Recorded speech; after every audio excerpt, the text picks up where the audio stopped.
Gausia committee Bangladesh সংযুক্ত আরব আমিরাত কেন্দ্রীয় পরিষদের আওতাধীন নবনির্বাচিত রাজধানী অভিষেক অনুষ্ঠান সম্পন্ন শনিবার আগস্ট 9 তারিখ বাদে মাগরিব আমিরাতের রাজধানী আবুধাবির একখান হোটেলত এই অভিষেক অনুষ্ঠান অনুষ্ঠিত হয়। যেটা নবমনোনীত সভাপতি আসলামউদ্দিন হাশেমের সভাপতিত্বে প্রধান মেহমান হিসেবে উপস্থিত আছেন ইউএই কেন্দ্রীয় পরিষদের সভাপতি আলহাজ মোহাম্মদ আইয়ুব সাহেব। এছাড়া এর উদ্বোধক হিসেবে উপস্থিত আছেন ইউএই কেন্দ্রীয় পরিষদের ক্যাবিনেট মেম্বার ও রাজধানী আবুধাবি শাখার প্রধান উপদেষ্টা আলহাজ মোহাম্মদ আজিমউদ্দিন।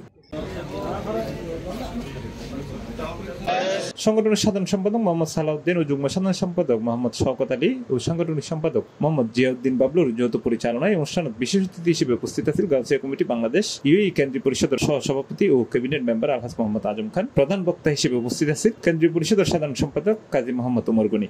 দীর্ঘদিনের যে প্রতীক্ষিত যে কমিটিকে নিয়ে বিভিন্ন কিছু আজকের এছাড়াও এর বিশেষ অতিথি হিসেবে আরো উপস্থিত আছেন ইউএই কেন্দ্রীয় পরিষদের সহসভাপতি ও ক্যাবিনেট মেম্বার আলহাজ হাফিজ মোহাম্মদ শফিল আলম মানিক, রাজধানী আবুধাবি শাখার উপদেষ্টা আলহাজ মোহাম্মদ উসমান আলী, উপদেষ্টা আলহাজ মাহফুজুল আহমেদ সওদাগর, বৃহত্তর মুসাফফা শাখার সভাপতি ও ইউএই ক্যাবিনেট মেম্বার আলহাজ মোহাম্মদ আলী দামাল সহ আরো বোধকিয়াই।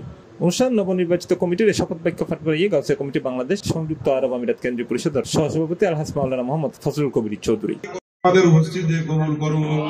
শেষে মিলাদ কিয়াম ও মোনাজাতের মাধ্যমে অনুষ্ঠানের সমাপ্তি ঘোষণা করা হয়। C plus TV, Chittagong.